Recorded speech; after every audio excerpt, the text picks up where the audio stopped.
No, man, but you got to keep going. What am I going to do, quit? That's not an option. You got to keep on keeping on. Life's a garden, dig it? You make it work for you. You never give up, man. That's my philosophy. Hey gardeners, hope you're all having a great day out in your garden. I'm just out here looking at and checking out everything here, doing my morning walk through.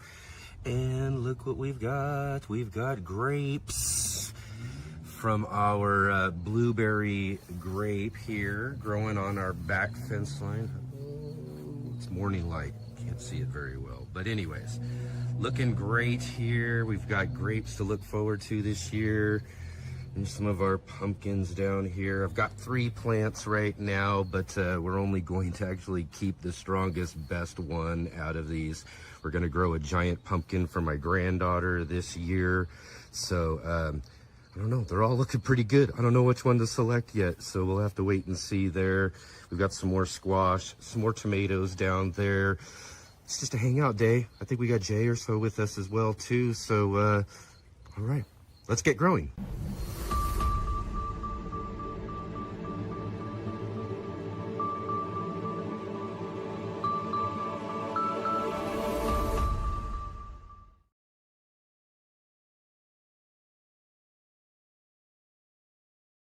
All right, all my garden enthusiasts and passionate plant people. Welcome to Saturday Let's Get Growing show here on the Urban Gardener channel. I'm Enoch, and I'm here to hang out with you all today. Thank you so much for joining with us here on the Let's Get Growing show. So awesome to have you all here with us today. Again, just kind of a nice little hangout day. I swear, we are going to get our Saturday show back in order real soon. But, for today, we're going to hang out and we'll see what we got coming up in the next coming weeks. Hopefully, some really good stuff happening here real soon. But I really appreciate all of you coming in and hanging out with me here today. And let's talk some gardening. Let's have a little bit of fun today. And also let's also, right at the top of the show, go ahead and click that like button, hit the thumbs up, subscribe, as well as hit the bell notification to be notified of all of our upcoming shows, and share with all of your friends and let them know that we are here. I know I say every, but mostly right now. Saturday is at 11 a.m. Pacific time, 2 p.m. Eastern here on the Urban Gardener channel. So definitely thank you all to all of you who are coming and hanging out with us on your time, though. Thanks to Team Replay for coming and joining with us today. Really great to have you here with us, as well as the live crowd. If you're here on replay, definitely drop into our comment section. Let us know you're here. Let us know what you've got growing on, where you're growing from, all of that fun stuff, or just stop by and say hello. And again, if you are here with us today live, definitely jump in and join the conversation. We've got roll call coming up here in just a few minutes as well, too. So let us know you're here, just like all the folks on Team Replay, where you're growing from, what you got growing on, all of that sort of stuff. And we'll give you a big, huge shout out here in just a few minutes on our roll call. And definitely everybody, thank you so much for being here. Drop down below and check out all of our links to all of our other Urban Gardener links and contributors. We've got lots of great contributors here on the show. Hopefully we'll be seeing all sorts of them here coming up real soon as well too. So definitely jump in those comments below. Go check out some of our contributors. Go show them some support over on their channels as well too. And definitely everybody, awesome to have you here. Like I said, just kind of a little fun, kind of cool, casual hangout today. We'll talk a little bit about what we got going on a little bit later on in the show. I did want to mention to you here right at the top of the show, we did do a fun show. I mean, a really great show last Sunday. Yeah, last Sunday edition, we had Dr. Jeff joining with us. It was really great show. I hope you guys go back and check that out. We were talking just a lot about, how to kind of, deal with stress, and utilizing our garden spaces for a lot of the stress that we've been dealing with in our lives and all of that. And especially, I mean, as I mentioned in the show last week, it couldn't have come at a better time to have the doctor in the house with us to talk about de-stressing and using our gardens for de-stressing and the importance of de-stressing and all that sort of stuff as well too. Because boy, oh boy, I'm telling you, my life has been stressful lately. I mean, I've been pushing it and pushing it and pushing it. And that's why, I'm sorry for everybody who loves to come and join with us and hang out here and each and every weekend as much as I do. It's just sometimes, in life, we've got to put certain things aside or we got to hold off on some things because there are some other more important things going on. And that's kind of been the case right now. Just a few things happening and going on. So I'm just trying to piece some things together, get things back, hopefully going here to normal. But the problem herein lies is the fact that it's just so hard to kind of say exactly when, right? That sort of thing. And so we're just kind of working through some things. And as I said, we are going to get some things. I am, emailing like crazy with some people trying to really book some really great new guests and some other guests coming up and all of that sort of stuff. But we will get everything back to normal here.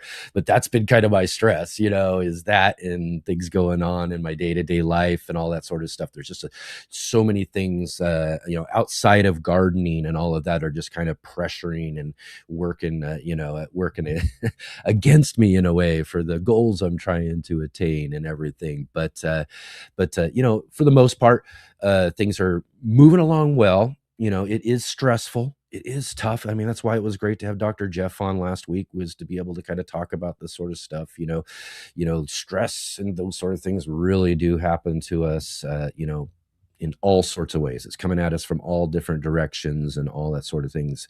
And, the garden space is just a great space to be able to go and hang out and to do things and to be able to, help kind of analyze and think and, kind of help release some of that stress as we get to hang out in the garden space. And I have been doing a lot of that. Just specifically that, instead of a lot of the work on the show and the things that I've been normally doing and all of that, I've been kind of replacing some of that little bit of time I can find to do certain things with just generally just going out in the garden space, just working on the things that need to be done, just thinking about how I can better approach things and all, I mean, it just gives us a chance to kind of think and just kind of work through a lot of that sort of stuff. And I've been kind of doing a lot of that, so that has also helped me kind of get caught up with a few different things. I'm not caught up completely with the stuff I got to get in my garden. This is pretty much, as I'm looking at it now, is turned into more of kind of a working season for the garden space to try to get things to where I want them to be.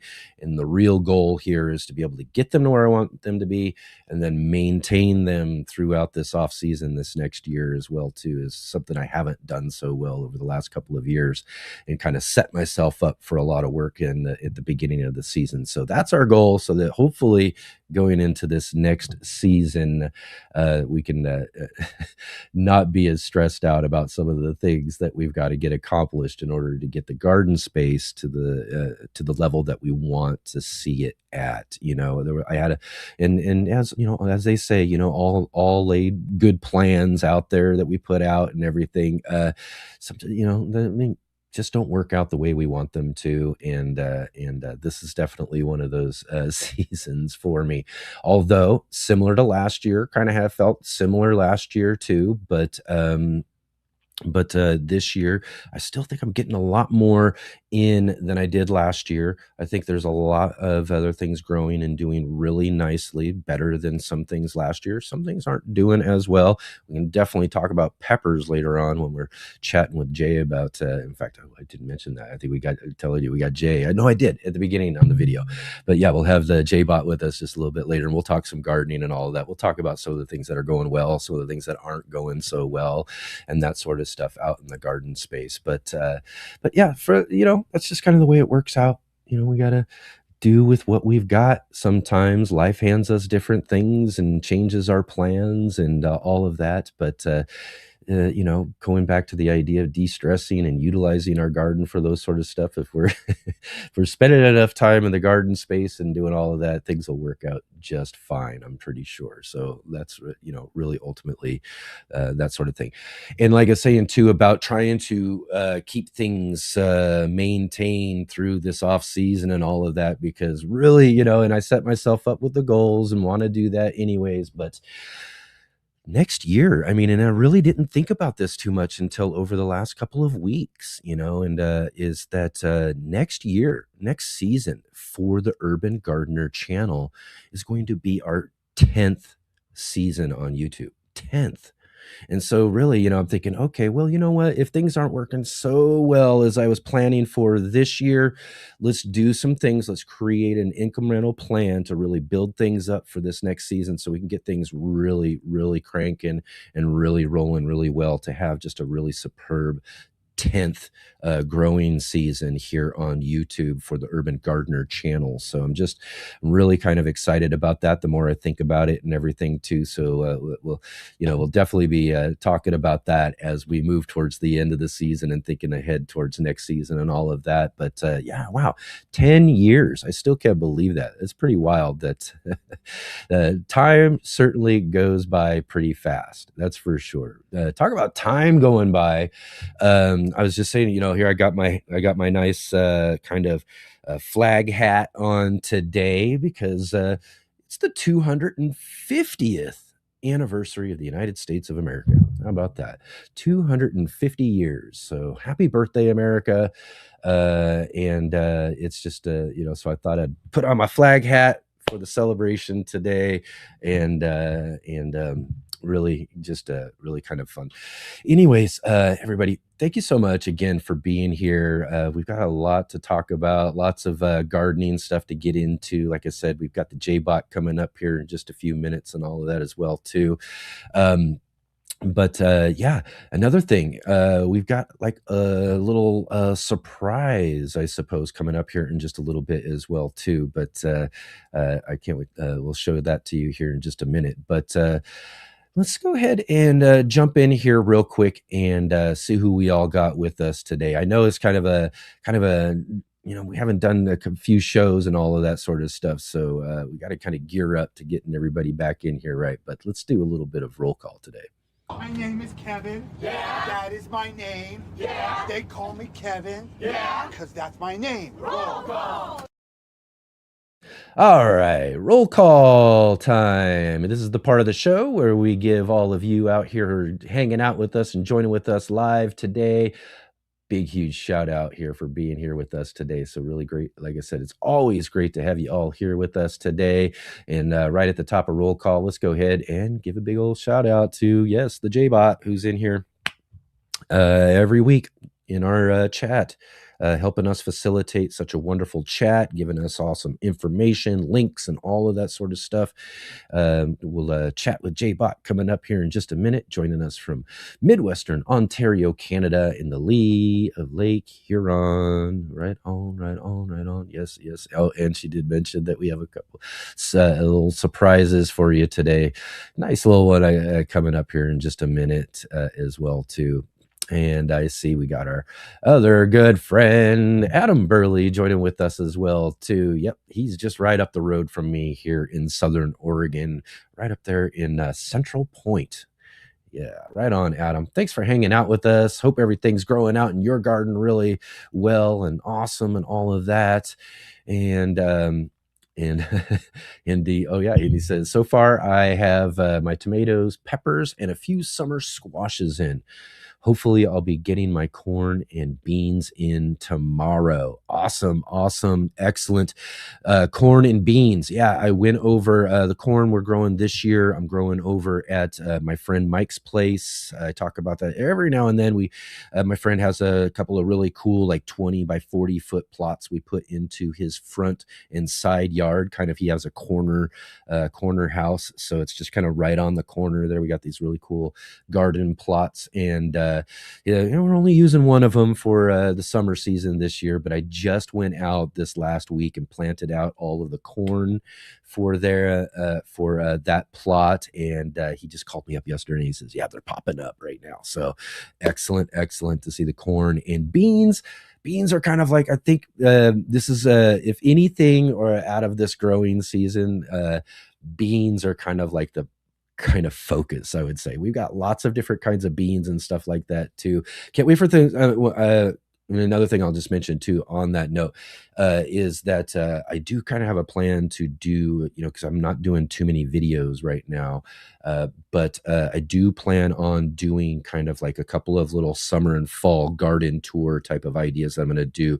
So I'm going to get out there. Hopefully, we'll just kind of do a walkthrough, show you everything that's growing on and all that sort of stuff. So I'll go and show you all these really cool beans and different things that we've got growing on in the different spaces around the garden right now too. But yeah, corn and beans have kind of been on the menu for this last week for me as well too. So right on, Adam. Great to have you here and joining us from all the way over across the Atlantic pond in Cornwall, UK. We've got our good friend Sean the gardener back here with us today. Awesome to have you here. Says from the greenhouse, yes, I've bought more dahlias. All right, dahlias are awesome. I wish I had some. I grew some many years ago. I'll say many years ago, but it has been one of those things I've been wanting to get back into and trying them out because dahlias are just so beautiful. And as Sean says, dahlias and more dahlias. Why did I buy more? Cut price tubers. Well, that's the thing. That's why you buy more, right? Are they on sale? You're getting them. Yeah, it's hard not to grab up things when the opportunity is there. And like I said, dahlias are just such a wonderful, beautiful flower and all of that too. And there's so many different varieties. I used to love going through at the National Heirloom expositions that Baker Creek used to hold down in California. Both the Northern and Southern California versions of them over the years had a really cool dahlia exhibit. They had this person who just, they specialized in dahlias, and they would have all these just amazing varieties, just so many of them. I mean, just these tables full of just these beautiful, amazing flowers. So yeah, just love dahlias. I would have to say too that I don't know if I've got a favorite, but they're definitely right up there at the top of my list for sure. And onions, onion sets, shallots, carrots, and dahlias. Awesome. Excellent. I love it. And we've got Outlier Gardener here. Hello. It's great to have you here with us, hanging out on our Saturday show today here on the Let's Get Growing show. Outlier, thank you so much for being here. Really appreciate you coming and hanging out with us. Definitely. Awesome. And let's see here. Who else? I'm just kind of going down here. Outlier says, picking boysenberries here in coastal Los Angeles. Boysenberries. Awesome. Those sound delicious. And we got Rebel Ruth in the house. Hi, joining you from Southeast Texas, growing tomatoes and peppers mainly. Awesome. Those are usually my main big crops. We do got some pretty good tomatoes out there. A couple of plants that are actually doing really, really well. I can't wait to show you those in our summer tour that I'm going to do for us coming up here. But peppers, we'll talk about those coming up here in just a little bit later as well too. But I love my peppers and tomatoes in the garden. Definitely right there with you, Rebel Ruth. And it's our good friend David joining us from the heart of Old Destin, where warm Gulf waters, steady weather, and growing harvests are making for a fantastic spring season. Awesome. So great to hear that, David. And he says, we are recording content on canning up blackberry juice without seeds for use in cobbler right now. Oh, that sounds like a lot of fun, like those boysenberries down there in Southern California that Outlier's picking, and you over there with the blackberries. That just sounds delicious. Awesome. Excellent. We got Look to Nature here with us. All my favorite people under one digital roof. That's awesome. What's cracking, gardeners? What's cracking? What's cracking over there at your garden? How are things going? It's all really great to see you all here. And again, thank you all so much for being here and hanging out with us. And like I said, I know I haven't been doing too many shows. We're gonna ramp it up. We're gonna get some things going here on the next couple of Saturdays and all of that. Get our guests going back, like I mentioned a little bit earlier.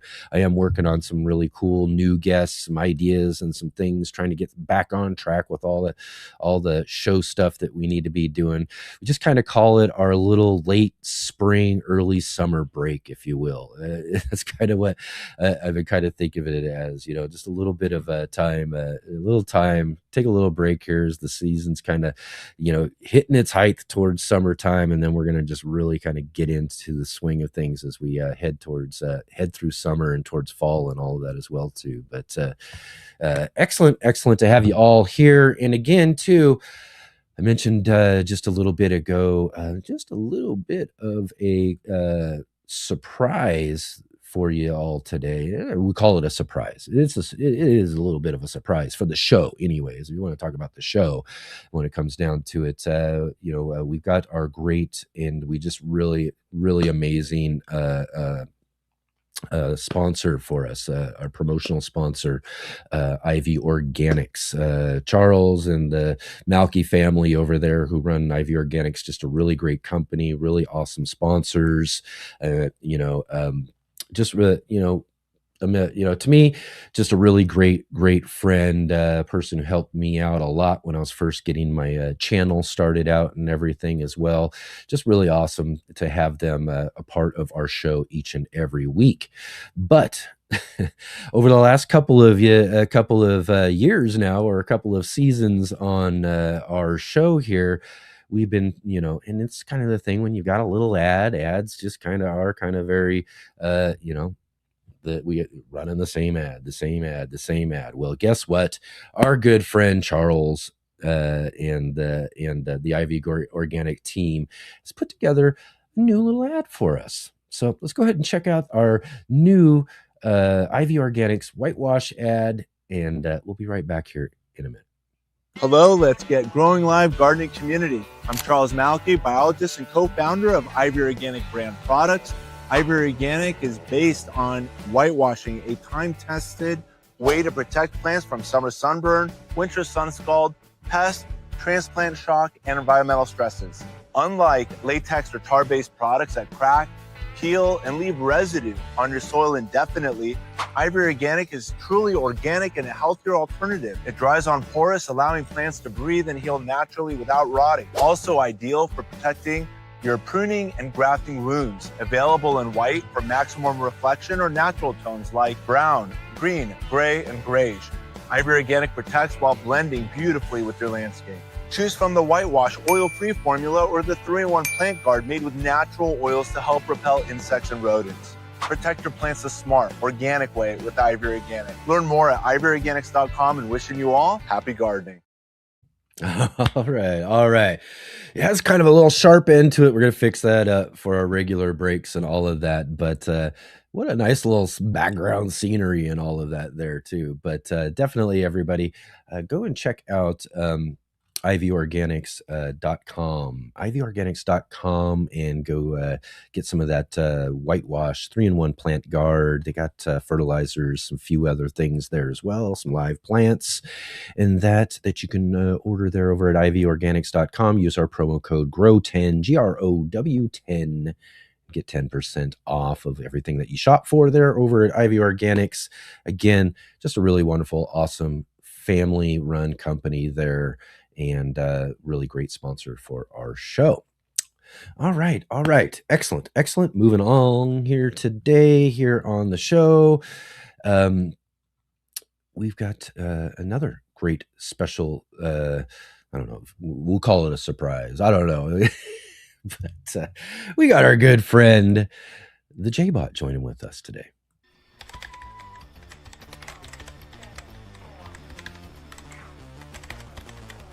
The J-Bot.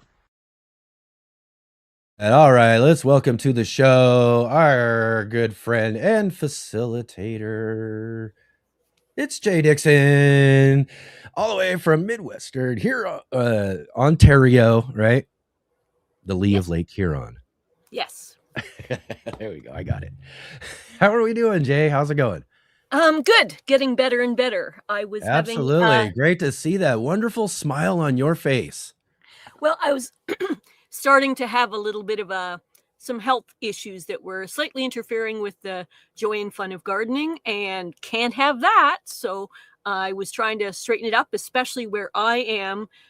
We have a limited duration season, and if we don't get at it at the right time, we mostly lose out on what things most people want to have in the garden. So it did interfere a little bit, unfortunately, and it's still ongoing a little, but it was rather interfering and unpleasant. And the key thing was that stressful. Yes, stressful. Talking about stress, I had to zone out and kind of zen in last Sunday with Dr. Jeff to kind of going, yeah, I get it, Dr. Jeff. What an appropriate, I think that's the appropriate time, I think, for most of us as well, too, especially gardeners, because we just been running, and a lot of us, again, are very similar in the way we do things. We all these plans and all these things we want to do, and we're just really trying to get things together and get them going. And, just as far as that part, things can be a little bit stressful, trying to make sure we're getting things timed out right, or not getting things in too late so that you're missing out on growing some things and stuff. That's happened to me with a few different things that I've got that I've wanted to plant out there and all of that. But and then, you talk about the stuff that you got going on health wise, or me and some other things I've got going in my personal life. Stresses are just coming at us from all different directions at this point in time. So it was a really great, appropriate conversation with him last week, wasn't it? Yeah, it really was. I'm trying to balance that out, because there's different types of stresses, chosen good stresses, outside stressors that are maybe not quite so positive and stuff like that. But I'm trying to balance it out, kind of yin and yanging it a little bit, with trying to deliberately push forward sort of some more positive attitudes and positive happenings for individuals and within my community, because, it's very easy when life gets a bit tough to get weighed down by the negative or unnecessary stress. And so I decided I would deliberately make a choice where I could to kind of push some very honest positivity. So I've been trying to do things that are verbal and practical, mostly for gardeners, because surprise, surprise, I have a bit of soft spot for gardeners. Right. So, surprise! Surprise. That's right. But within my community, I live in a tiny home community, in a tiny home, and the vast majority of our food gardening happens in a community garden plot, in which we have 44 spots. And in those 44 spots, we get 10 foot by 20 foot. I'm sorry, I'm not metricating for some of you in England, but that's the standard size. And that's really not a lot when you're trying to be productive and kind of get things going. So I'm trying to do a bunch of things. Mainly this year, I was very slightly smarter than last year. And instead of spending about 150 hours helping other people and then putting my garden in, I helped maybe 20 or 30 hours to other people, then focused on my garden, then now back to other people. There you go. A little bit of balance going on there, because some people only needed 2-3 hours, and they had valid reasons why they needed help. Like, I know I'm sitting here in my little judgy pants about who's worthy and who's valid and all that kind of thing. But these were people who are elderly and disabled, sometimes multiply disabled, but they can just cope with their garden. And they've put all these years into that particular garden and gardening in general. And for some of them, it's not just a part of their identity and things that bring so many things to their lives. But the practicality right now is, with the price of vegetables and how they've been going up, for some of the seniors, it is literally a lifeline to organic, fresh vegetables to be able to grow it themselves. Yeah. And And so some people, like there was one couple, very sweet couple, that it was only giving up about 3 hours or so to get it not perfect, but tidy and plantable, and then they were in there and away they went. And the joy that they had, because they weren't sure they could do that. And now the stuff is fully in and planted and watered and happening.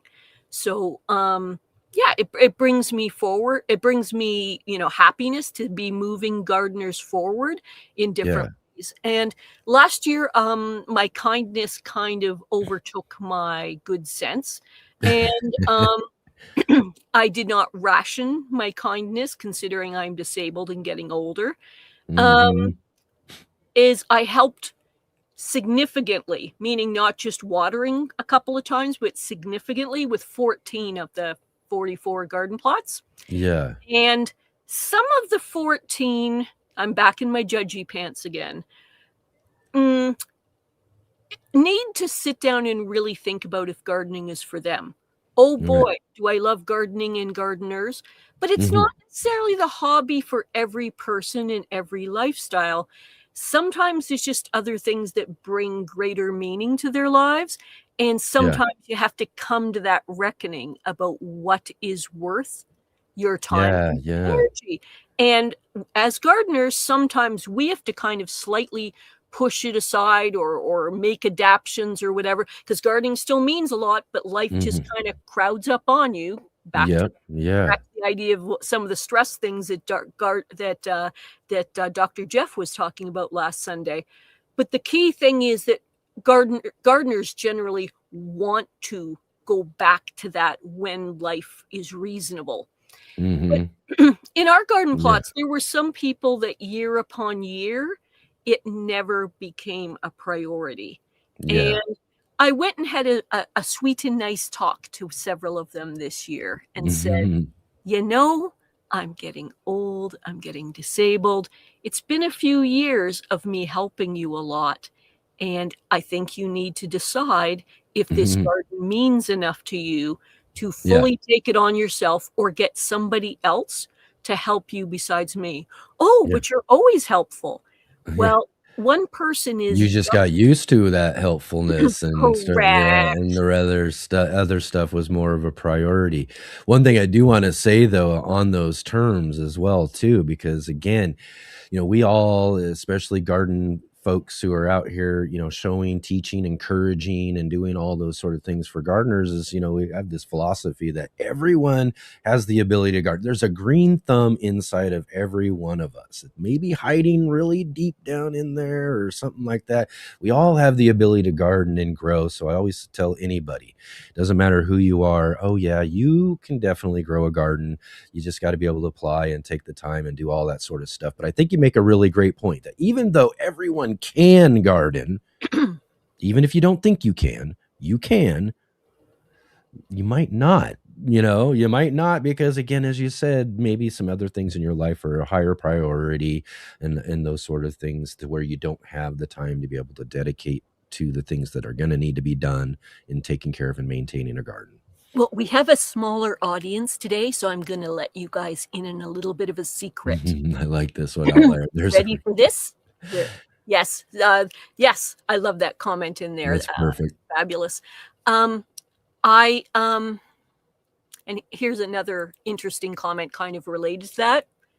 Look to Nature says, I have a tendency to overhelp and get taken advantage of. Hand up here. Yeah. Except,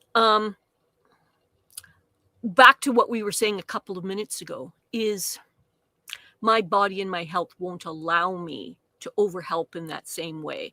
And if I'm going to take care of the basics of what I need to for my life, I have to put myself as one of the higher priorities. The other thing is, back to the judgy pant things, is not everybody is necessarily fully worthy, if you know what I'm saying. There was a young, healthy, and I mean healthy. Back to the taking advantage part of that sentence you're saying right there. Had Exactly. 5 years of me doing, I would say 80 to 90% of their work in their garden year upon year. And I said, this is the year that you are going to do something differently. Oh no, I like it the way it is. And I said, yeah, but the whole season you spent at best between 10 and 20 hours in here. And I spent about 100. So that's your plot, and I can't keep up that kind of thing. So you need to think about it a little bit differently. Last year, I did things like cardboard and mulch and things like that, so it would be easier to take care of. And that's one of the reasons it took so long, is because unless I put that upfront energy in, there was no way it was going to look like a decent garden. So I've handheld it into the point of being pretty easy this year. And yet still they wanted the extra help. And I said, well, that isn't going to be a reality for you this year. You have to either spend more time gardening, have somebody else help share the plot with you, bring in another person. I said, there's options we can discuss. But one of them is that I'm only going to step in if it's an out and out emergency. What? But you always help. And I'm going, yeah, but it was 100 hours or so last year, like for your plot. Like, yeah. And I I helped. like to say too, you know, back to what Outlier's saying here, I agree, balance is key. You know, balance for yourself in a sense. You know, you've got to balance out some of that stuff, and you know, to be able to, you know, deal with your priorities. You know what I mean? And you know, maybe pull back a little bit from some of that sort of stuff that, you know, you find they're maybe feeling a little taken advantage of, as Look to Nature was saying, for sure. Here to Look to Nature says, you know, wow, this is speaking to my life right now. I'll be doing some metaphorical spring cleaning and ridding myself of toxic things, or, you know, things that feel just a little overwhelming in a sense too, for the stuff that we've got to get done for ourselves. You know, it's kind of like a lot of, you know, in certain ways of thinking about how I'm dealing with certain things myself too, you know, as I've got to really start creating that priority list and figuring out which things need to be done first. And sometimes the things you really want to do kind of get pushed down that priority list a little bit as well too. So, you know, we got to balance things out best we can. Oh, yes. Great to see. Sorry. Yeah. We had Ultimate Gardener in here too. Oh, yeah, I did see that comment. I wanted to mention that too. Looked at Nature saying, moving forward, I'd like to start a community garden at my church, unbeknownst to my congregation. I've already begun guerrilla planting excess tomatoes, peppers, and herbs. What a way to kind of convince them and talk them into it. Just get it started and say, look what we got. Let's expand it. Let's make it bigger. We could all get together and we could do some things as a church and all that sort of stuff, you know, or, you know, any other types of community groups people might be in or something like that. Sometimes it's just best to kind of, you know what I mean? As they say, do things and ask for permission later kind of thing. And usually that permission comes along with, hey, look how nice this is. And then getting them involved and doing other things and stuff. I think this is a great idea. So back to the secret about 5 minutes ago I was going to tell, because as you can tell, I get easily off track into other things. Because here's the secret that you as a small audience will hear, that the general bigger audience don't usually hear, is I have an affliction where I find the entire world fascinating. I find just about every hobby and interest, like, oh, I wouldn't mind trying that. Oh, that sounds so good. Oh, there's a class about that. Really? Yep. Oh, there's a whole book about that topic. And I'll tell you, I have trouble limiting myself because I find the whole world fascinating. And I find that if you are open to it, if you look for it, there is so many people out there in small ways, medium ways, and big ways that are in need. And I have a funny little quirk about my character, that when I see someone in need, I feel almost like kind of like an emotional, physical kind of hurt. Like I am so empathetic that it's like, oh, yeah, what if nobody cares in their life, or nobody is giving them a sign of hope? Or maybe, like, sometimes I'm not talking about dumping $10,000 on them or anything. Sometimes the smallest bit of paying attention and noticing or a bit of help is enough. Mm-hmm. And I kind of view myself in kind of a slightly interesting way. I have a philosophy where I live in most people's thoughts about how I live is I don't have a lot. Mm-hmm. Except that in my opinion, I do have a fair bit because I live in a country that is free, that is mostly safe, that we have a community infrastructure and social safety net that is good. We are mostly respectful and kind to each other. We don't live in fear. Food is relatively available. Shelter is relatively available. And believe me, I do know the social things where some of these things can be a challenge. But Mm-hmm. generally speaking, compared to people in big distress, I'm living in a situation of privilege. And my attitude is that because I have that, when my health is well enough, I try to basically tithe back, to try Mm-hmm. and give back, to try to lift a little bit, lift an individual, help a community space, make something just a tiny little bit better than it Mm-hmm. had been. Because I woke up this morning and woke up in a nice place, and I have enough health and a good attitude that something before I go to sleep at night, 1, 2 things are going to be very slightly better Yeah. because I'm here. And that's going to be my little mark on the world, not Mm-hmm. huge things, but little things. And it's surprising how one person in sadness or distress, but you paying attention and listening to them for 10 minutes is sometimes all that they've had all week. Mm-hmm. Yeah. And the desperation and stuff, you might just be because of that 10 minutes of listening and paying Yeah. attention could be just that lifeline so that person feels okay to carry on. Yeah. Yeah. Yeah. No, I love the philosophy, of caring and sharing and helping and doing all that sort of stuff. I try to live that same philosophy myself. I will mention though too to everybody out there, for those who might not know, that Jay is from Canada. Yeah. Yeah. I say that because I was mentioning too earlier too. I got my flag hat on today. It's America's 250th See? birthday and all of that. But the same sort of thing here, though there are some differences in certain things of how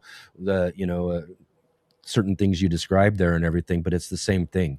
Yes. I was a very poor kid here in America. Very, very poor kid. I don't talk about that a lot, but I grew up very poor. But I will say this, even though I was born as poor as I was still born with a lot more privilege than a majority of the people on this planet. Yes. And even with the little I have and the little that I've grown up with and all of that, the one of the best things that or lessons or things I got to learn over the years was the ability to know and understand and recognize that, to be able to do and share and to help and to put my best effort towards my community and people and friends and family, the best that I can, with whatever I've got, because there's too many out there who have even less. Even when you think that you don't have as much, there's people who far more less, and we can always be, and again, I'm not even sure. I'm just what I'm saying ultimately, as far as that goes. But I think it's a great philosophy to be caring and to be putting your best self out there to help ensure that others Yep. can find a way up from where they're at. And to further on that, and then maybe we'll move on to gardening topics, unless people want to continue on that thing, is some people say, oh, but my life is already challenging or difficult, or I don't have a lot of money, or I don't have a lot of time, or I question my talents and stuff. Honest to goodness, sometimes just a couple of minutes Yep. or a tiny amount is enough to Yeah. help see someone through. And in some cases, I've had people come back to me and say, about how I made a difference in their life Yeah. with just the smallest thing. And Usually just some kind words. kind words, Were, you know, are a mention. big one. These are free things we can do. It doesn't cost us nothing. You know what I mean? Is to be able to recognize and see someone and to be able to encourage them. Like you said, you know, whether they get certain talents or certain things like that, you know what I mean? Is to be encouraging, to always lift people up. You know what I mean? Lift people up is a good thing to do. And on this 250th anniversary, I am not part of your country, but I would love to see some of you moving forward in kindness, consideration, and cooperation. And that's as Yeah. political as I'm going to get. That's right. I completely agree. We've got a lot more to learn about that. Well, Even 250 years in, we're always striving to be a more perfect union. Not that we are, fabulous. but we are trying to be more perfect. And that's and that goes into that same philosophy of, you know, just being kind to others, help others out, and do that Yeah. sort of stuff. And let's Make lead a charge of kindness and positivity in the world to help encourage and lift others up. And what we get back from that is amazing. I mean, it yes. really is amazing. So make us jealous. Make us Yes. foreigners There jealous you of go. you. There you Yeah, go. I love it. great. So on to gardening, if you don't mind. Absolutely. We got some great Fly. gardening stuff. Let's Yeah. just jump into it. I'm gonna, you know, for real, you know, I've got some things and that we got growing and planting and all that. I was kind of talking about this earlier with one of the comments, talking about how they're doing primarily tomatoes and peppers and that sort of stuff. It's usually a primary crop for me and all that sort of stuff. We do got some pretty good tomatoes and some tomato plants out there. Some fruits are getting formed. I'm just so there some pretty good things going on there. But peppers, I mean, if anybody knows me and my channel and all of that, I spent a whole year putting out my pepper series, doing showing you guys all my whole routine and how I do all of that sort of stuff. And guess what I did this year, Jay? Right after doing that all last season, putting together that really great series to show you all the little things that I've learned over the years and how I do all of my peppers every single year. This year, I didn't do that.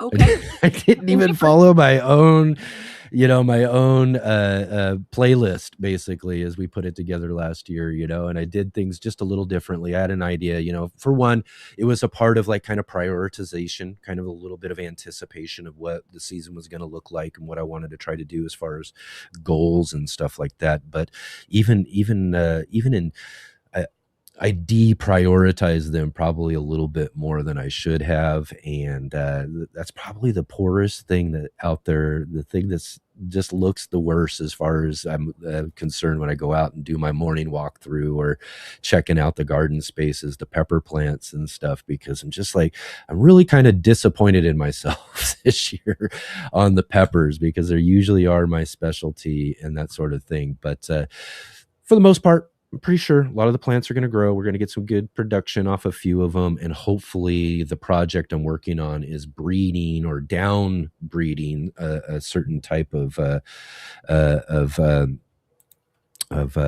pod that comes on this Sugar Rush peach I grew many years ago. So I'm kind of in the middle of doing that sort of thing as my experiment this year. But even some of those plants aren't looking as well as I'd wish they'd be and that sort of stuff. But yeah, I don't know. There's the pepper series. Maybe because you focused on it so much, when life got busy this year, you're a little burned out from it, and Could be. regroup, recover, and decide what kind of energy it's going to get next year. But I was going to ask you though too, is you know, in the sort of sense before we really dig into a lot of stuff, is there something as far as you do year to year or something like that, or is there just something that is struggling or not working out as well as you would think or would hope for in your garden space? The gardener. Just you. Just you, huh? Everything else is nature's working fine. It's just me. Yes. In my case, I would suppose it's the same thing. It really is the same story, right? Yeah. The biggest tool in the garden was unavailable early when much things could have been happening with infrastructure, I did no seed starting, so I had no transplants to work with. just a lot of stuff. Like, and then as I was recovering, I had a 10-week illness that became fairly serious at one point. And then the recovery from that, because it forced a lot of sedentariness, it meant that when I started trying to come back and do anything about gardening, I was so slow. I needed so much rest. I was like, definitely little old lady. I absolutely was. So I did what I could as I could. And in the past, we showed a little bit about that, about how I obtained garden beds and started building them and things like that. And we showed a couple of pictures. But I'll tell you, I was sitting in a cozy, comfy chair on my front porch, slowly building those raised beds that were small to medium size. And there were many rest periods to be had. Like, it was not done in a hasty, impressive way. But it wasn't going to get done unless it was done like that. And then they got moved into my side yard until I was strong enough to start doing what I considered to be the correct thing, to put them in the garden beds. And even then, those who are the type that are very into perfection, of perfectly linear, perfectly straight, perfectly level, are going to have kittens when you see the pictures of how it looks in my garden. It's pretty okay by my standards. I'm a pretty symmetrical gardener myself. Yeah. Well, this is somewhat symmetrical and pretty good, but there were some math not happening when I ordered the beds. And because I was, again, quite unwell. So that's the excuse I'm going to use, is that I was quite unwell. So the short version is I was doing the absolute best I could.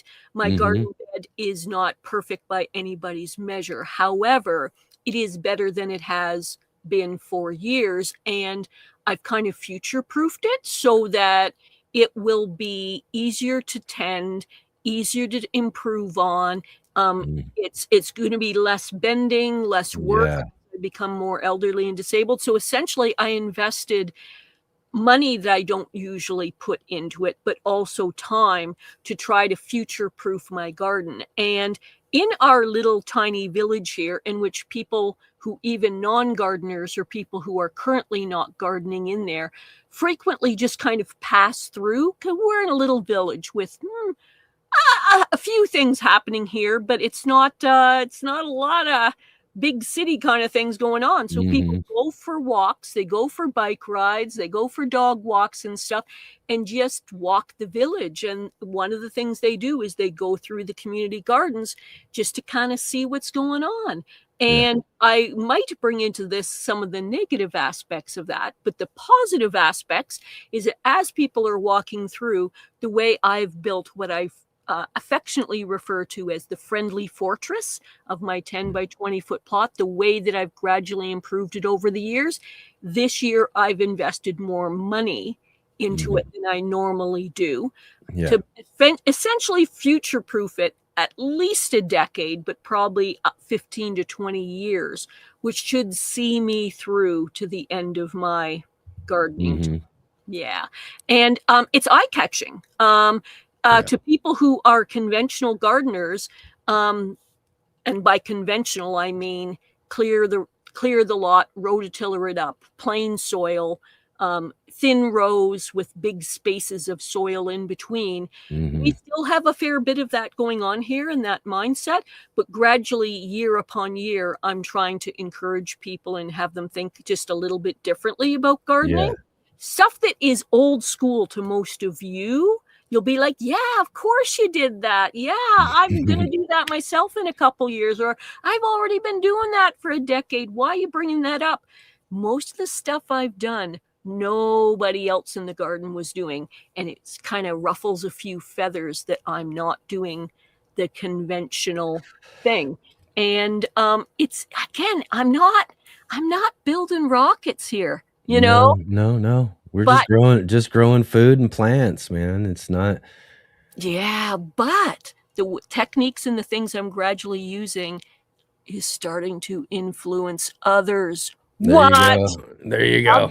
Other people are starting to do raised beds. Other people are starting to do mulching.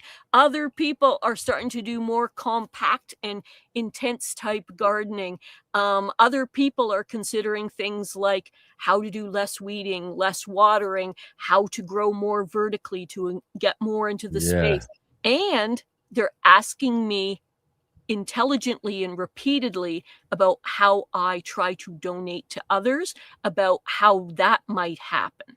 And I'm Yeah. like, That's great. That's yeah, great. See, that's why we do it, right? It's to build that up, and to, influence one, to influence a couple more, and then it just builds and builds and hopefully go down the way.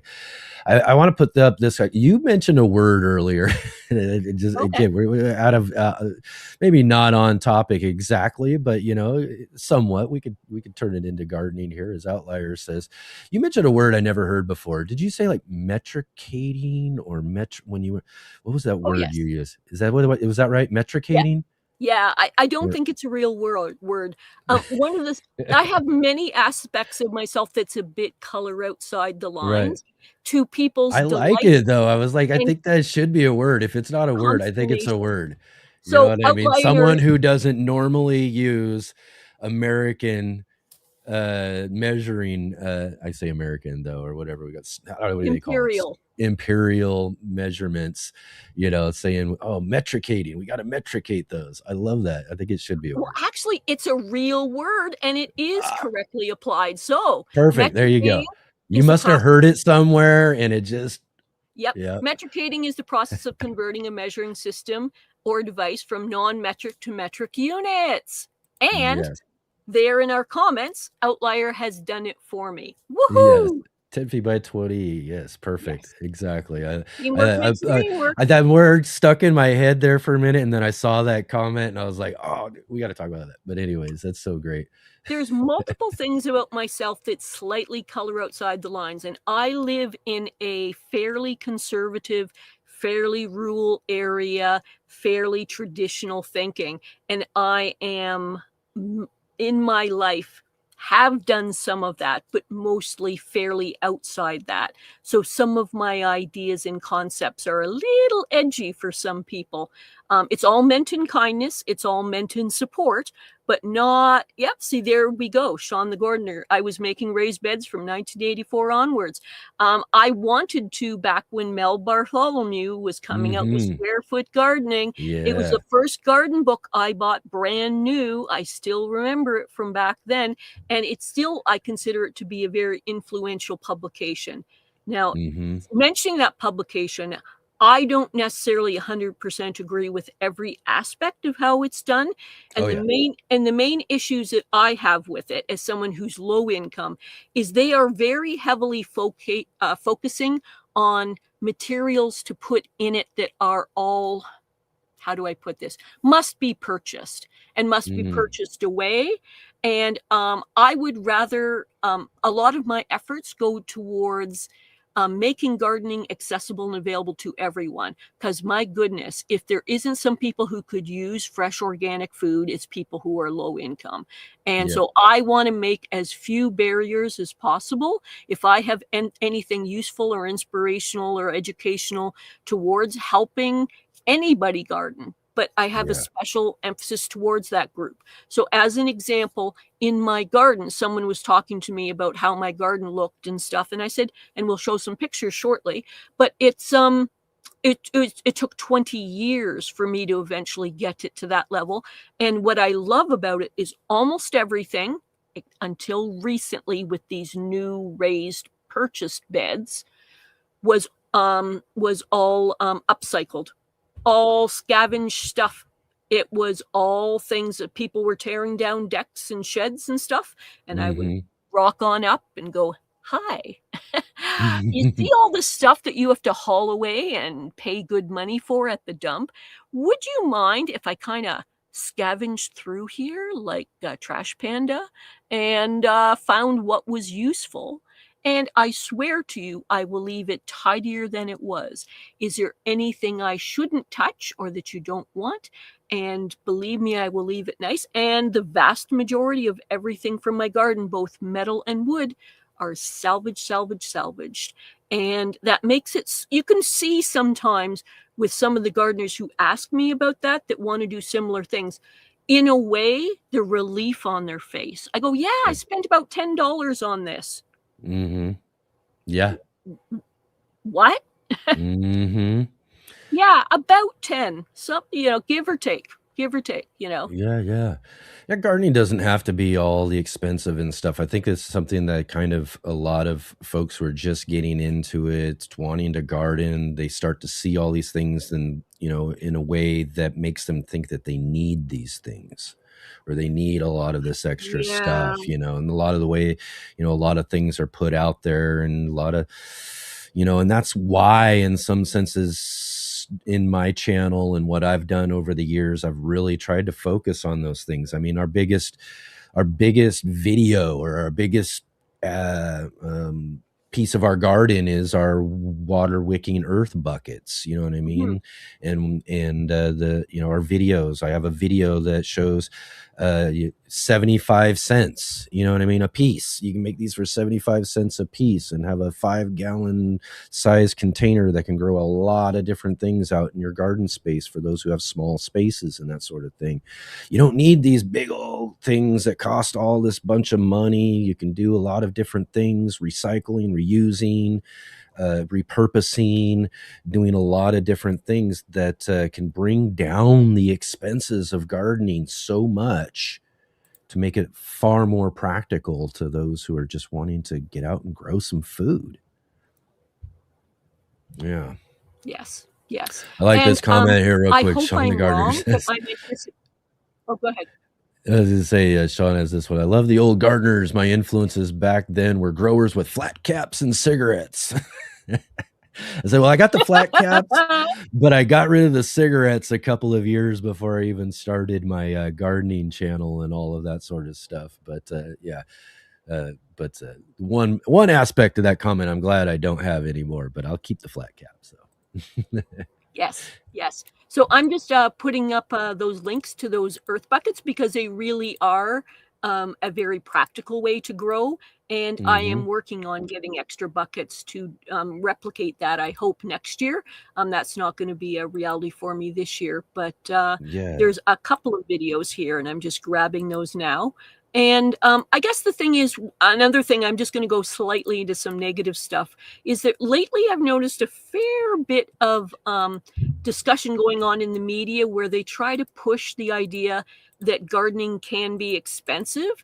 And they're sending people out buying absolutely everything from zero, fresh, new, you need everything. And, oh, look, it could be $1,000 for you to get your garden. How will that ever pay for itself? And it's like, yeah, anything in life. Let's buy a mansion instead of starting out small with a starter home or something, or considering that renting might be a thing. So I guess what I'm trying to say is, in what might be coming tough times, I want it to be in the hands of people with the knowledge, the skills, the materials they have to be able to grow their own food, local, close, where they can, and take care of themselves, their family, their friends, and possibly other people in the community. And it's part of the reason why I volunteer and give time in shows like this. Yeah, exactly. Right on. Well, let's dig into something. Jay, you were kind enough to go around your garden earlier today as you were doing different things to snap some pictures so we can actually get right out into your garden. We've been talking about it a little bit here. So how about we kind of go through and take a look at some of these photos, do a little garden tour, and you can talk about what you got there. So I actually am in a unique position where I live in a tiny home in a tiny home village, and we have a community garden that is provided for us, and it has 44 plots in it. And I have one, and my partner has one. But occasionally people are long-term into gardening and can't quite use their garden plots. So knowing that I like to make sure that soil that could be growing food isn't sitting bare and not having food in it, people sometimes lend me their garden space. So we're going to go on a little tour and see more than one plot. All right. So this first picture is a general backup picture of what I call, whoops, somehow that disappeared out there. Okay, so that is the friendly fortress. That is my garden plot that is 10 by 20. And it's not fully completely utilized, and you are seeing it a little bit too far back to get the details, but it is 10 by 20. It is I like that little gate. That gate's open, right? That's a little correct. step in right there. Yeah. Yeah, so you step in, but all of that metal, all of that wood is all salvaged from old decks and things like that, metal salvage and things. I just painted it up with a little bit of paint and figured out ways to try and make it work. But that's my garden plot kind of from back. And then I'll do a couple closer detail shots. So this is as you enter through the gate on the far left-hand side. So what you'll see is that there's garden beds on the side there that are 20 inches by 40 inches going along there, and a couple of big pots. And then right at the forefront is my new rhubarb patch, meaning I cleaned out some rhubarb early this spring from an existing good patch, and I've moved it over there. And you're thinking, how much rhubarb does one woman need? It's so that I can give it to the seniors dinners, the nonprofit seniors dinners who love the rhubarb. So it ain't for me. It is to be able to give to a community group that I'm trying to help them keep their prices down so they don't have to charge more for the seniors. And then you can see across the top rail there is a couple of small planter boxes. Yeah, I like those rail boxes. Those are kind of cool. Those were salvaged too, side of the road. Yes, there you go. They didn't love them, and I went, come home with me, you small orphan. I want you to have a space and a place. And then at the very back, and we'll take a closer look later, you can see a bit of a glimpse of a trellis that is massively tall with a bit of a grid in it. So, and path has mulch on it. So here's it a little bit more directly so that you can see it's a 10 by 20 garden, and it's got a side path, a side bedding area, a middle bedding area, and then a side bedding area with wider paths than I'd had in the past, because I'm trying to future-proof what might be happening with my gait and ability to walk and turn around and stuff. So I've done that, and you can kind of get a glimpse that it is galvanized throughout, which theoretically should last about 15 years or more.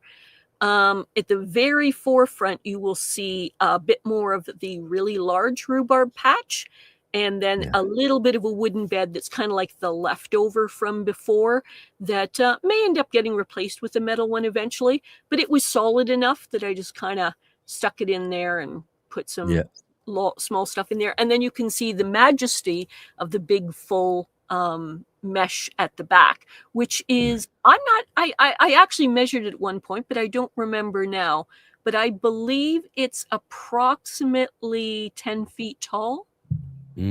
Yeah. And then it's up off the ground as well. So that's usually for pole beans to climb up. And then this is one of my rhubarb patches, and a second one. And this one is brand new, literally just got transplanted there a couple of weeks ago and is doing wonderfully. And that's, again, very little of it for me. It's actually for the seniors' nonprofit dinners. And then in one of those planter boxes, every one of those planter boxes, just because I was in haste, so this is almost zero planning, that's bush beans all in there, and they're just coming up. So that's in the planter boxes on the top.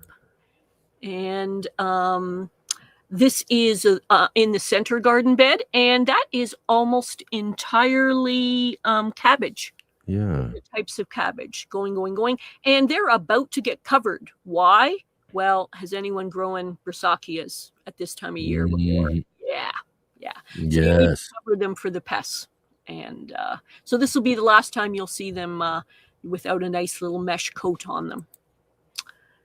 And this is kohlrabi, which I believe Robin and Big Will are having some kohlrabi difficulties. Well, I'm growing a whole bunch of kohlrabi, a whole bed of it, and we'll see if I can gain any useful knowledge to help them, because they were struggling with kohlrabi.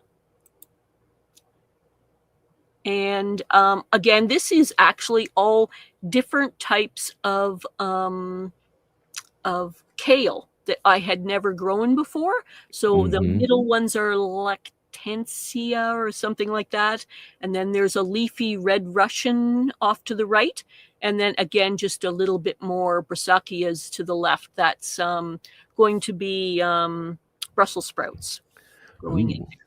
Yeah. Nice. Yeah, no, they're not going to be anything useful till November, but we're Canadians. We can wait for that. We're used to getting disappointment in the garden. Yeah. Right, for sure. But everything's looking nice though. Like you said, you get some of that stuff protected a bit, and hopefully it makes it through, and you end up having a great fall with them. So I'm just going to show a few more pictures before we kind of move along. So this garden plot from a little bit of a distance away is my partner's. It's in progress in terms of structures and functions and stuff like that, and it needs some cleaning up, but it is now fully planted and fully watered. But I'm intending this year to put some really good time into creating better infrastructure. But it's got things in there like bush beans and pole beans and sunchokes and potatoes and flowers at the front to help attract pollinators. And to make it kind of, to pretty it up a tiny little bit, because you can see it's mostly scrappy stuff, but looking a little bit too scrappy for an HOA type community. Yeah. And the bushy type things you see at the back are actually raspberries in basically barrels, like in large. Oh, good. Yeah.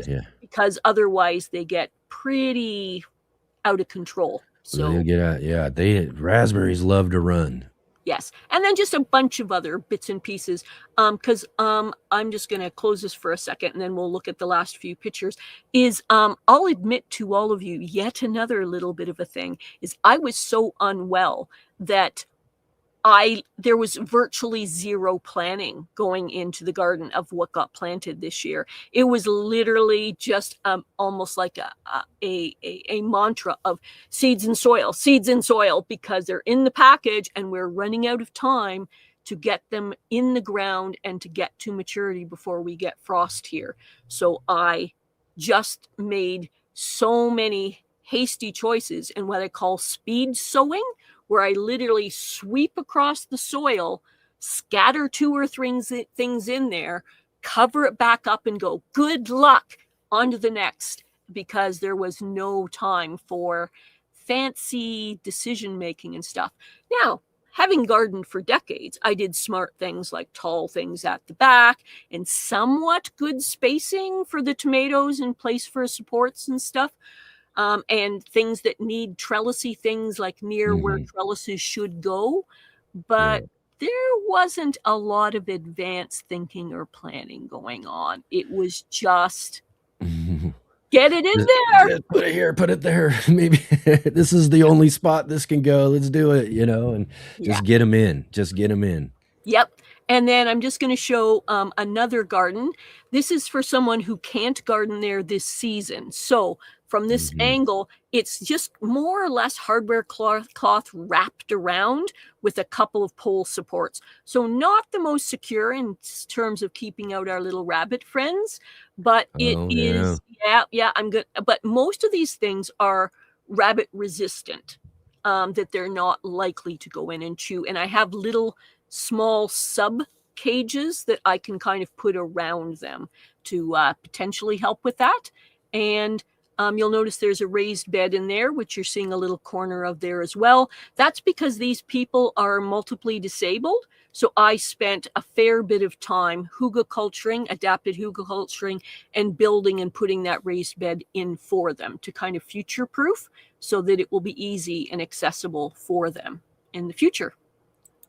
And then this is just another angle of the same thing, that I have a number of things in there. So in that garden are things like peas, beans, onions, 2 different types of pumpkin, um, what do they call that? A melon that starts with C. Cantaloupe. Cantaloupe. There we go. Yep. Cantaloupe.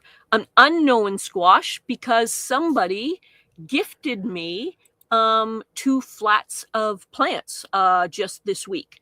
And so it mainly went into that garden. Potatoes that were volunteers from last year and things like that. So, and not showing there is one other garden that is raised beds made mostly out of skid wood. And that's for another person who's disabled, and neither of them can bend well. So it's fairly much taller. And strange but true, it's done in the shape of a letter E with paths and stuff for people to walk around. And then last year I was gifted some straw bales left over from a Halloween display that were going to go in landfill. So I grabbed them, and I'm trying to precondition to straw bale garden. Straw bale, huh? Straw bale gardening for the very first time. Never done that before. So actually what I'm doing is going out once, twice a day, and you have to precondition the, essentially what you're doing is you're breaking down the established bales in very, in small areas so that it is conducive to growing stuff in. And it's a bit of a process, and I can describe it more, or people can look into it. I am no expert. This is my very first time. But it's a process that I'm going through, and we'll see how well it works out. But I have 1, 2, 3, 4. I think I have 6 very sizable bales, and then 3 small bales. And then I took 1 bale apart to potentially use for straw bale gardening, like meaning not for straw bale gardening, to use as mulch in the garden. However, for those of you that are experienced gardeners, you're going, wait a minute, young lady, you're thinking about putting straw in a garden. I know people who've been ruined by that. I am aware of the perlates, which are broadleaf herbicides, and I'm doing— That's kind of what I was going to mention is about— Correct. Yes. So what I did was I'm doing not a super good job of this, but I'm doing a bioassay at home. And that's the $50 word for basically testing straw. And the short version, and again, first time doing it, so no expert, just learning as all of you learned. I mainly learned because of what Big Will Dog, he created a video about this, a couple of videos. Yeah. But also from other sources. You soak the straw in water. Yeah. And then you use that to water a quick growing crop. And you usually suggest it is peas. And you water them for at least a couple of weeks after they emerge. And then what'll happen is the toxins in the straw, if present, and they are commonly present, okay, in the most of the straw you go out and buy, it will take your plants and Frankenstein them up. So they will curl, they will look like not happy and not healthy. And they may look initially okay, but that's what'll happen. And what that's doing is it's warning you that that straw currently has too much broadleaf herbicides in it, which often persist in things like straw. And if that's the case, it doesn't mean it's garbage, but it means do not currently put it in contact with your plants or soil. Set it aside somewhere to age out or put it into compost. It is still useful eventually, but it's telling you until those things leach out and age out, do not put them in connection with your plants or soil. And I say this because some well-known YouTube gardeners, very respected people, passed through that and ruined their soil, and it just destroyed everything they had. Several names that you will recognize that they did that, and we're so sorry for it. So, wonderful resource. Glad I got it for free. Glad I saved it from filling up. It was going to go in a dumpster. But it's not touching my soil until it proves itself okay. Did I do a fantastic scientific survey? Nope, but I did an okay level testing, and then we'll see. Yeah. Yeah, yeah. And again, too, I think it's important to kind of re-emphasize the idea about some of these kind of chemical, some of these things that, can be, just because some chemicals are used in a space doesn't mean that space is dead forever, Yep. or just because something is present inside of these straw bales doesn't mean that bale is dead forever, that sort of thing. In the long run, most of these chemicals have what they call a half-life, as Mhm. we know, and that half-life, and again, you look up for different types of things that might be things that you're concerned about or might think is present and those sort of things, and then be able to kind of give yourself a judgment of about how long you want to take until you get in and start utilizing those spaces. I've talked before about a gentleman who walked through my alleyway. He was the father of a lady who owned the house down the side alleyway over this way, but he didn't like something or had some problem with one of my other neighbors and this stuff that she was growing because coming through the alleyway, I guess it was brushing against his vehicle or something. He didn't like it. You know what I mean? So I caught him out one day, literally out there with a big old bottle of Roundup spraying things. And mind you, these things weren't like edible stuff that he was spraying, but my edible stuff was just next to it. Yes. You know what I mean? So all of that chemical drift, that sort of thing. So, I was like, oh, well, for me, that space, those things and that sort of stuff, I went and looked it up, and I can't tell you exactly what the numbers are now, you know what I mean? But for me, I looked at it, it was like so much time. So I doubled it. You know what I mean? I was like, okay, well, the half-life means it's going to, that it should be okay by this time. So then I took an extra a little bit and doubled the time just to be sure for my own senses. You know what I mean? But, started going back in there and it took, I think I took a couple of seasons off from that space, basically. And we grew a bunch of other different stuff, non-edibles, or experimented with some other things and did stuff like that, things that I wasn't going to eat or do and all that sort of stuff, but in the long run, that space was able to start growing food again and all of that. So Yeah.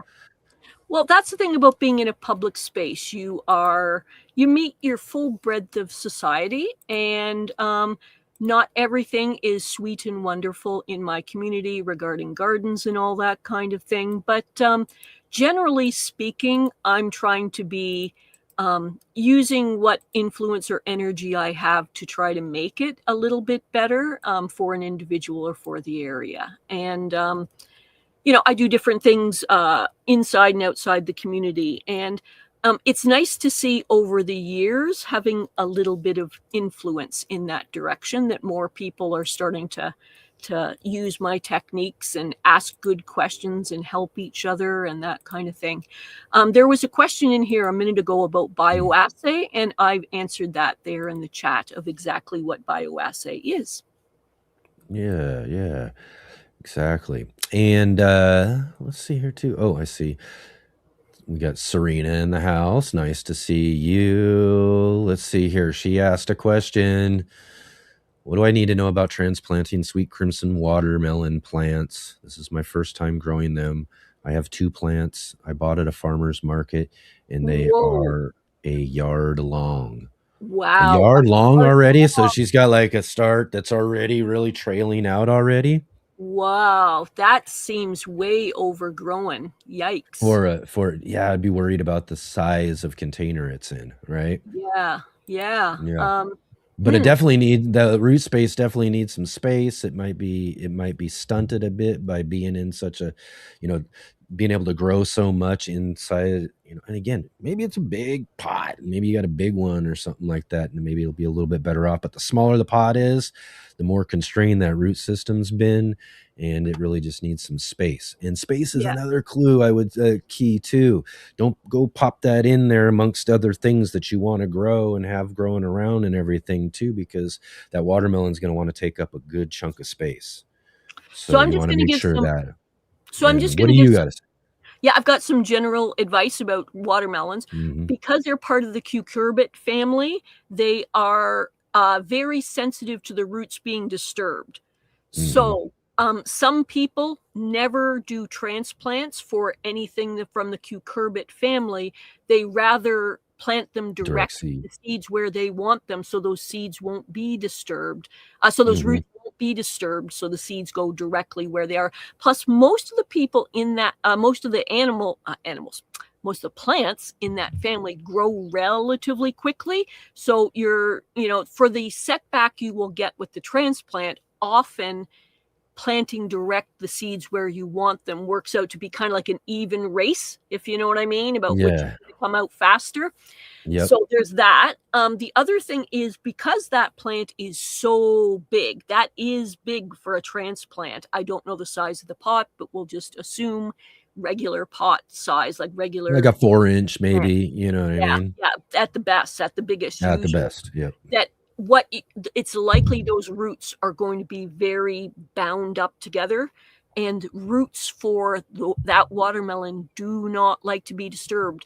But because it may be root bound, and until you take it out, you won't know, you will see if that's happening. And the usual advice for root bound plants is to very gently open up and kind of make it less root bound so that it will not keep coiling on itself.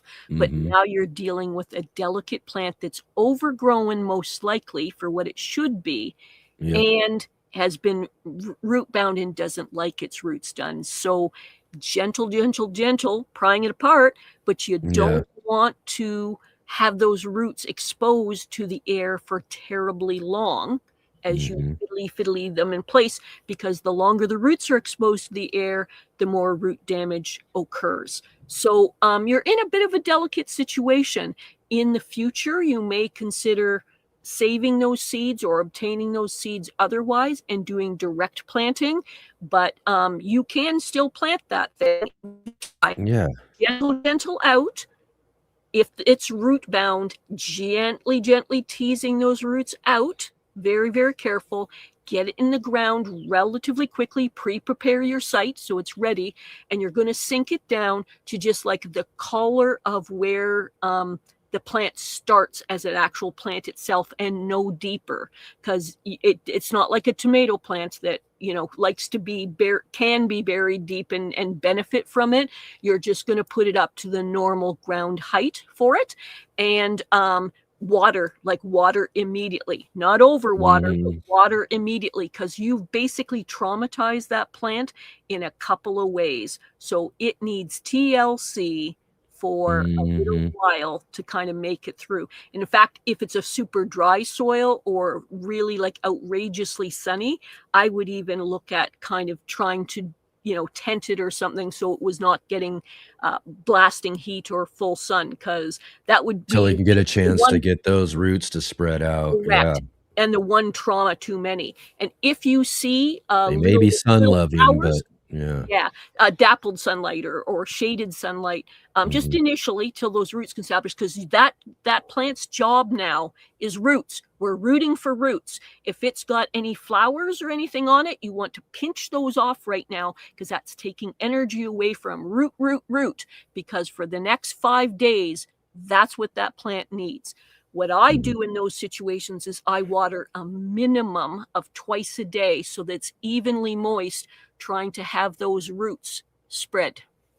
And I would Yeah. love to hear other people's opinion or advice. If other people feel differently or have a different experience, speak up. We would love to help Serena and help each other.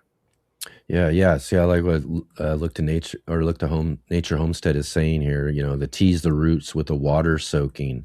Yep. And that's a good thing. You get them in there submerged, and I'm just thinking like maybe just a little, just a little pressure. Kind of loosen them up a little bit, because all you want to do, because those roots and root bounding is they're growing inside of each other and inside of each other and inside of each other. And you just loosen them up so that they can find their way back out and start spreading and all of that.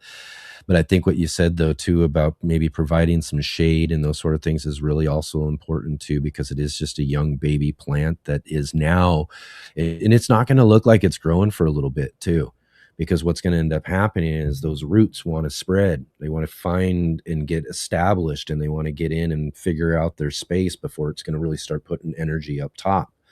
So, you know, that's why, again, a good shade, just give it that time so it isn't being beaten up by the, you know, we're about to hit the height of the sun here. Summertime's about to be the first day of summer coming up soon. So there's a lot of, you know, it could be a lot of heat during the midday that could you know, really push that plant back. And we're just trying to give it the best shot it can have for this season. You know what I mean? And that's the best case scenario. And Look to Nature is providing some advice in that direction as well, about soaking the root mass in water first, splaying the roots out straight, supplying it with good soil. Fish amino acid has also been added there. So basically TLC, because essentially this plant is already kind of going through its own type of trauma, and to move it along, we have to slightly traumatize it in a couple of categories. Let's not add to that unnecessarily so that we get success. I do like the part of this comment, though, that says that is even better, like gently untangling onions. You gently untangle your onions? Oh, I actually did leeks this week. I do kind of like do a little bit, but sometimes I'm just like, yeah, let's go. Let's go. Yeah. But no, I love it. It's great. The fish amino acid is actually a really good idea for soakings. Yes. And one of the things that's starting to happen right now, just as we speak, is I love that other people are speaking up and giving their wisdom and their sharing to like further the chance of success, make it more likely. I love that. It's one of the reasons why I facilitate for this channel and other ones, is trying to develop community and how we can all share and support each other. And I love it. That's right. That's right. Again, bringing that, you know, we tried to, you know, really emphasize the idea, as we were talking about before, you know, that, you know, paying things forward in a sense, you know what I mean, is this idea of just being kind and nice and help encourage people along and help them find the best success that they can in these garden spaces and all of that. Yeah. So Adam's giving some advice about it. He says the only time he transplants cucurbits is if it's a bad year for earwigs or pill bugs, because they eat the seedlings as they emerge, and to transplant them when they've gotten to their true leaves or prior to true leaves. And I'm of a similar mindset for a few different reasons. And slugs. Yeah. I got slug issues. I had tons of them. Earwigs are always sometimes a problem too. You know, it's great.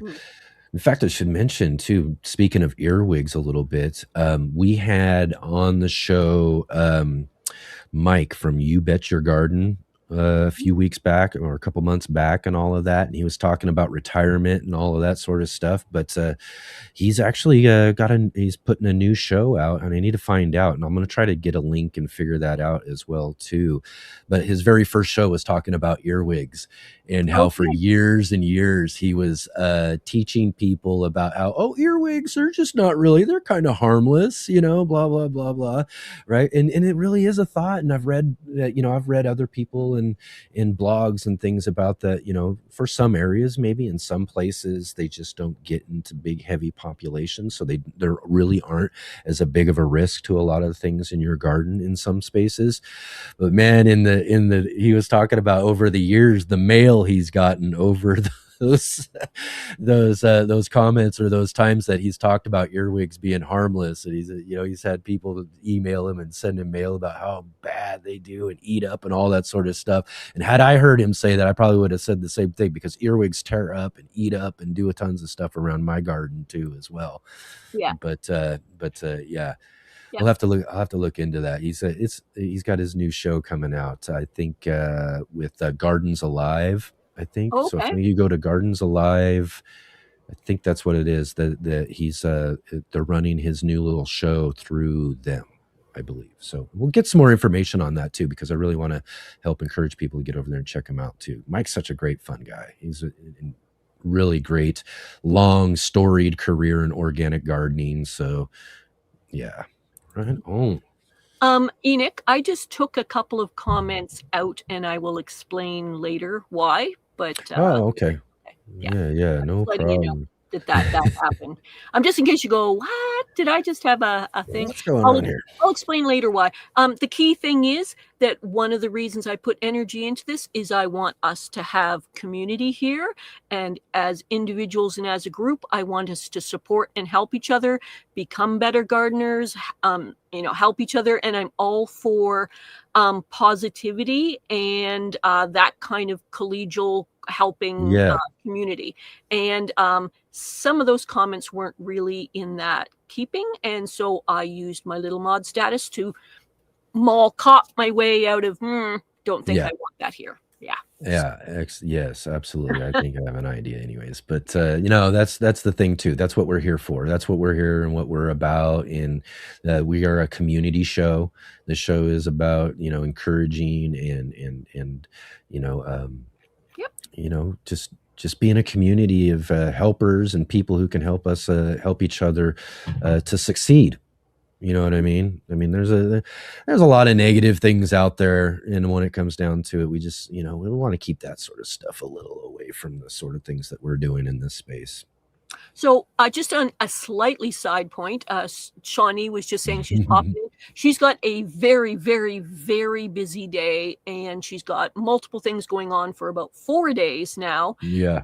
That are related to a different hobby, but it is car based, and all the people who are very enthusiastic about that. But she went into her garden and has been harvesting stuff, and this is the types of stuff that she's talking about that give her some enthusiasm and energy. And strawberry lemonade, strawberry milkshake, strawberry pie. She was saying that she visited, I think it was visited a U-Pick strawberry farm. Yes. Yeah, that's awesome. And the wisdom there is sometimes with gardening to decide that for the space and energy and skills you have, sometimes it's better to trade or barter with someone else or to support a local supplier for some of the needs that you have there. And look to nature saying I'm looking into Strawberries Anonymous. Says I just counted 108 strawberry plants just out front in the pollinator beds. That's just out front. So yes. I know, and then I'll say on that sense, it is, and I was trying to get some things done with this last year because I wanted to take the strawberry plants that I already have and start getting new generations of them and taking the runners and doing all of that. So that really is my big project this year, because I've discovered that one of my granddaughter's favorite things is strawberries. And every time she comes over here now at 2 years old, she's running strawberry. She can say something strawberry or whatever now, and she's pulling them off the plants and yanking them and just eating them right off of it too. So I want to make sure we have plenty of strawberries. So this next year. So this is Shawnee's, what's going on with her life for the, this 4 day. Oh yeah. Huh. You might say motors, vans, car shows, that kind of thing. But back to gardening, I harvested my first peas of the season. Yay, Shawnee. Excellent. And we also have Look to Nature going, me too, successful peas that I ever got to taste. The kids always get to them first. Yeah. I know I got to figure and try some peas again soon. I think I've just been too afraid to do peas over the last season. Well, I think it was only last season that I skipped, and then I haven't done this year. But so the 2 seasons now, but before that, the season or 2 before that, I was just getting pea weevils so bad. So discouraging to grow out all these peas and everything, and to see the damage those things would do. Yep. And Shawnee's saying, unfortunately, she had to rip out her personal strawberry patch and start over. We actually have to end a little bit early today. So I'm going to see if we can potentially help with this last question. And then my thought is to wrap up what we need to do, but forward promote. So we'll answer this question, forward promote the next couple of shows, because we have scheduled shows for you, everybody. Yay. Yeah. We got some stuff coming up. We'll see. We'll get into it in a minute. Yeah. I have a lavender plant, Serena says, that has been growing for over a month and still hasn't flowered. Any idea why? It's in the top of the garden tower with the purple, can I say that? Nicotiana, parsley, and rosemary. Okay. I'm just wondering, lavender up on the top of a green stalk. I'm wondering if it's too dry or exposed up there. I know it's a Mediterranean plant that usually can handle a certain amount of dryness, but maybe it's a little bit too harsh there, exposed. The two lavenders I was kind of working with, I kind of help other people with gardening, and we kind of we didn't have it in that kind of an exposed setting, huh? Or I would almost wonder the constraints of a green stock as well too, because just some plants, I mean, some plants you can take that grow to a decent size will grow all right when they're limited and they'll just be smaller and that sort of thing. But there are certain plants sometimes that if you're constraining their roots, their root base, they just won't, they just won't when it comes down to it. It's just So so maybe that might be a possibility. So what I've done is I found an article called 11 Reasons Your Lavender is Not Flowering and How to Fix It from what I consider to be a reputable source. So I don't have a great deal of wisdom to pass on myself personally, but I do think that this is worth reading. And so I've got that there. Yes, we can definitely do our best at guiding folks and people towards some things or give you some of our best thoughts and ideas when it comes to certain stuff like that. But, I tell people all the time for Serena and for others who ask a lot of these sort of like more general garden type questions and these sort of things is I'm not a garden expert. And there's a lot of things about gardening I'm still learning and still trying to do. That's why we have a show like this, and why I put together a show like this is so that I can invite experts onto the show and we could dig into and we could talk about and learn and get some of that sort of stuff, and I can learn as well and that sort of stuff. So when it comes to some of these sort of types of questions and the ability to answer them specifically and those sort of things, I'm kind of limited myself, as I try to warn the audience about. I don't like the word necessarily, but we are kind of an entertainment show that likes to give education as kind of a side a side effect of our show, I guess you would say. That's not the right word, but you know what I mean, that you get a little bit of that as well too, because that's that sort of thing. So I really encourage like folks that, you want to know that sort of stuff. Jaysa has given us a good link to what she believes is a reputable source, but we also have a lot of great, awesome experts that we get to meet, we get to learn from here on the show. I encourage you to keep finding those people, keep going to those people, check them out, that sort of thing. And there's a lot of people with so much great knowledge about that stuff to be able to help you out and figure those things out. Yeah. So I guess what we're trying to say is we help facilitate experts coming in here. Exactly. We don't claim to be all knowing, Right. all perfect in Exactly. everything. I'm trying to help you find reputable sources towards links, but I encourage you to get the skills yourself to research on your own about the things you care most about. Closing, I'm just going to finish with this thought because I love when the community comes together and provides information. Oh, there's Adam with some more information about lavender. Fantastic. Mhm. Great. And then related to that is someone trying to help us in our community is we've got Look to Nature for You, Enoch, saying if you're looking to strawberry crowns, and then giving you some indications about where you might obtain. Oh, okay. Yeah. Excellent. Yeah. So I love that this community does that. Like we're bringing up, wonder about this, or how does this work, or why is this not working? Yeah. That we're all supporting and helping each other. Exactly. So I'm just. I think that's kind of our theme for the show today, right? Is just kind of emphasizing community and sharing and helping, encouraging people, and doing the best we can with certain things to be able to be helpful. Yes.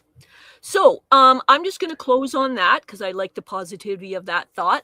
I'm just going to back off and kind of, slide back into the backstage for a while as Enoch promotes the next couple of shows he's got scheduled for us. Thanks, everybody. Yes, definitely. Thank you once again to the J-Bot for hanging out with us today on Saturday, talking about all the fun stuff we've got growing on. Thank you all so much. Thanks, J-Bot. We'll see you in just a few. Okay. Bye, everybody.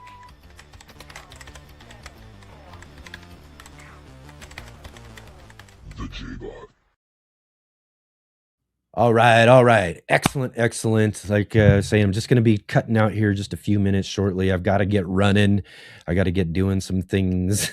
I got to be somewhere really quickly after the show and everything. So we're going to get moving along here today. But I want to really, again, thank you so much for sticking with me and hanging in there as far as the show goes and all of that. We're going to be getting things hopefully right back on track here. And I've been saying this, but I'm trying not to give myself too much pressure. So I'm only going to say that hopefully we're going to have everything right back on track real soon with regular guests, a regular Saturday show as we should. And then, of course, we got some Sunday shows and some things coming up as well, too, that will be, all set for and everything. Just now noticing, too, and I didn't bring up my... I meant to do this. But anyways, tomorrow, we're going to be back here tomorrow. Tomorrow on the show, we'll have for the Sunday edition of the show tomorrow, we've got my good friends, Kang Starr and Christopher Bransdahl. I think we got them together this time. Last time we tried to get them together, Kang had something he had to go and do last minute, so it was just me and Christopher. But I think we got all three of us together. We'll have a fun little round table discussion with Kang and Christopher coming up tomorrow for tomorrow's show. Again, 11 a.m. Pacific, 2 p.m. Eastern, and that'll be really fun to get together with those two again and have some fun conversations and discussions. We'll ramp up for next Saturday. I've got a couple of things maybe possible. If not, maybe Jay and I'll hang out again or something. Maybe we'll get one or two of you or something. We'll do something for sure. We'll get that going. We've got some possibilities, but next Sunday on the show is our third Sunday of the month too. So that is our monthly gardening book club. And the monthly gardening book club for this month is, yes, we're back at the Vistamar Community Garden with Christy Wilhelmie's brand new edition of the Garden Variety Series. That's right. Christy is our first return author to the monthly gardening book club. She just put out, again, like I said, the next in the series, a murder mystery at the Vistamar Garden. Just a really fun book. The Garden Variety, we had her on before for the book club. Just a great fictional tale of a bunch of characters and people and fun going on in a community garden.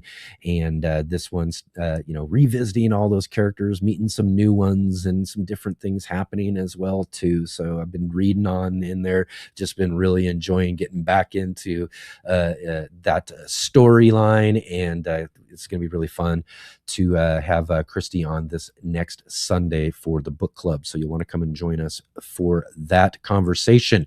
I guess I just also didn't mention too is that, yes, tomorrow is the second Sunday of the month. And usually we have Gardner Scott with us, but Gardner Scott is out traveling and he's doing some things. It's the summer months for him. So Scott won't be here this month.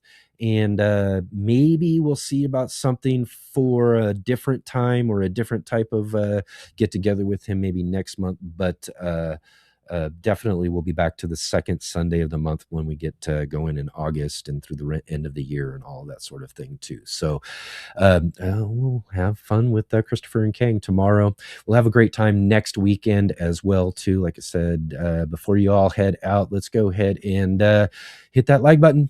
Click the thumbs up, subscribe, hit the bell notification to be notified of all of these new shows coming up. Share with all of your friends. Let them know we'll be here every Saturday and Sunday, 11 a.m. Pacific time, 2 p.m. Eastern. And follow all of the links down below. And go check out all of our great contributors and come and join with us this next, or come join with us tomorrow. Like I said, we'll be back at it here tomorrow. And I'll see all of you then.